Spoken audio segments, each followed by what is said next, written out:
The problem is that I believe that most universities who aren't going to opt in, they're not leveraging all of their assets within their campus, within their ecosystem that allows them to even generate enough revenue. Some schools are apprehensive and saying that they do not want to take part in this. The future of athletics, the future of college sports, it's going to be revenue sharing. Because here's the reality. Athletes need to operate like a business. This is the future. It's the only way that this works. Athletes need to operate as a business, not as an influencer. This is the business of athletes. If you don't understand how the money moves, you don't understand the game. NIL is evolving.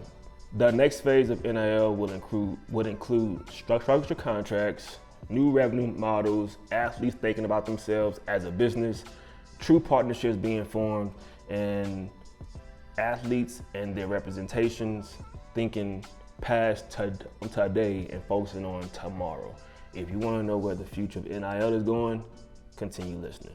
So the future of NIL is becoming the foundation of the college sports economy, right? So athletes are moving beyond traditional endorsements and looking for brand deals and social media postings and campaign managements and all those things. And they're looking at, how do I structure myself to become a partner of the school, a part of the university, a revenue line, not an expense line? And how do I structure myself to get paid today so that I can be successful for tomorrow and later on, right? If you don't understand that aspect of it and where the money is going in the future of NIL, you're going to be losing out soon. So what's the future of NIL, rev share, universities, athlete compensation?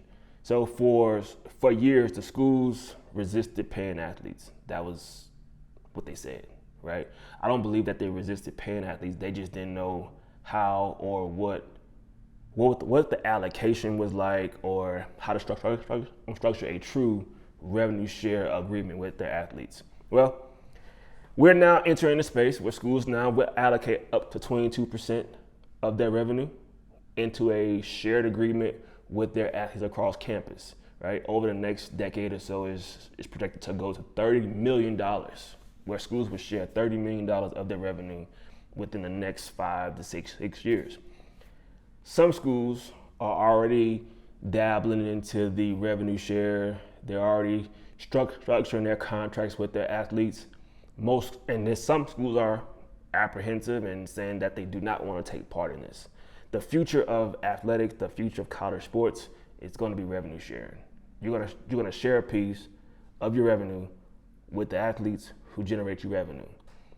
The problem is that I believe that most universities who aren't going to opt in are the ones who aren't generating enough revenue, meaning they're not leveraging all of their assets within their campus, within their ecosystem that allows them to even generate enough revenue to share a 22% cap, right?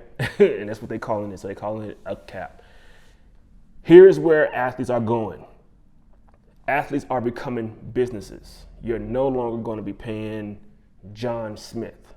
You'll be paying John Smith LLC. You won't be paying an athlete to show up in a commercial. You'll be paying a business to provide a service. This mindset shift, this structural shift allows you as a university stakeholder, as a business, as a brand, as a corporation, to view the athlete not as an individual, but as a business. Once we start to see athletes as a business and the enterprises as a business, I think the conversation between school and athlete changes. I believe that the conversation between brand and athlete changes as well, because you're no longer doing a business with an individual who you don't trust, you don't know, you haven't seen their value publicly. But if this business opportunity, if this enterprise is providing a service, the conversation between business and enterprise, or business and business, goes beyond why am I paying this athlete this money, and it's more so, what can I get this business to provide to me, and what can I provide to this business? That's the relationship. That's where I believe that everything is headed. Athletes are setting up their own LLCs now, right? They're getting more tax savvy. They're looking to protect their assets. They are looking to protect their IP. So they're creating businesses and LLCs. If we start to approach this athlete as a business, we can truly structure our revenue share contracts. We can structure the longevity deals. We can put together packages where we're requesting services from this athlete and not just them showing up and doing a social media post. Those days are long gone. Social media posts, story posts, showing up in a commercial, all those things are of the past. We're looking at what can this business provide, what type of assets does this business have, and what type of deal and term can we put together. NIL money for an athlete was used to purchase jewelry and cars and go shopping and travel. In the future, this NIL money will be used to buy real estate, invest in companies, do mergers and acquisitions. Like, they're not going to be just a 18, 19, 20-year-old athlete who's receiving money from the school to go buy a new car. You're going to be paying into a business or doing business with a business that will be investing and developing and structuring and buying, not just spending, right? So right now, universities aren't thinking long term. When it comes to NIL, most universities are looking at it like, how can I get this athlete to come to my school today? How much do I have to pay them? How much will they cost me? Those are questions that universities ask. How much will they cost me? How much will they cost me? Not, how much will this business charge me to provide this service? How much will this business require for their services? And from the athlete side, as a business, what am I providing to the university in exchange for income or revenue or a deal or a contract, right? We're no longer in the you owe me, I'm entitled to this money. We're long past those days. We are in a space where we're simply looking at it from a quid pro quo. What are you going to do to receive what you're looking for? What are you going to give to receive what you want? That's the only thing that we're doing at this point. We're only looking at what's being given and what's being paid, and what's being paid to what's being given. That's it. That's a relationship. It's not a, I believe I deserve this, or the school can't look at it from the standpoint of, I don't believe I should be paying this. Is, what am I getting? What am I giving? Because here's the reality. Here's the reality, and I don't believe that a lot of universities or athletes want to look at it from this standpoint. Athletes need to operate like a business. This is the future. It's the only way that this works. Athletes need to operate as a business, not as an influencer, not as a marketing person. You literally are operating as a business.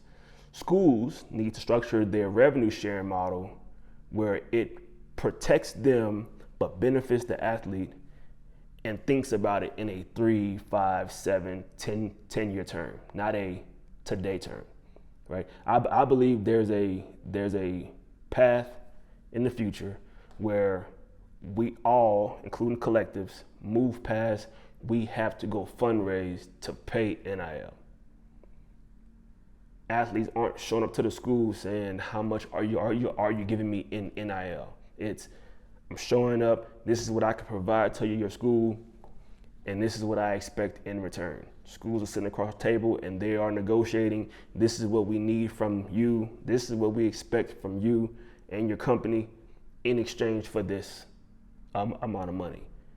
That's a true sit down, have a real conversation. We're not talking about bringing in CBAs and employment laws and all those things. We're talking business to business. You provide a service, we provide the income, you make the income, you then provide a service. It's simple. It's not rocket science. The future of NIL is athletes become businesses, universities do business with businesses. Universities do not have any apprehension when they're sent an invoice or a PO from a business. but they can't wrap their brain around paying an athlete. Why? Because they're looking at him as an individual person and not a business. So to wrap all this up, athletes, you need to become a business. Universities, we need to be doing business with businesses. We're no longer doing business with individuals. It doesn't work. So athletes provide a service, they get paid. Universities request a service, they pay. This is where you have to turn your NIL operations into a true business unit. How does your NIL operations make money? You have to have goals. The NIL department has to have goals, and the athletes have to fit within those goals. What do you need? Which athlete can fit that need? How much are you willing to pay for that need? It's business. Like, comment, and subscribe. This is the business of athletes. If you don't understand how the money moves, you don't understand the game.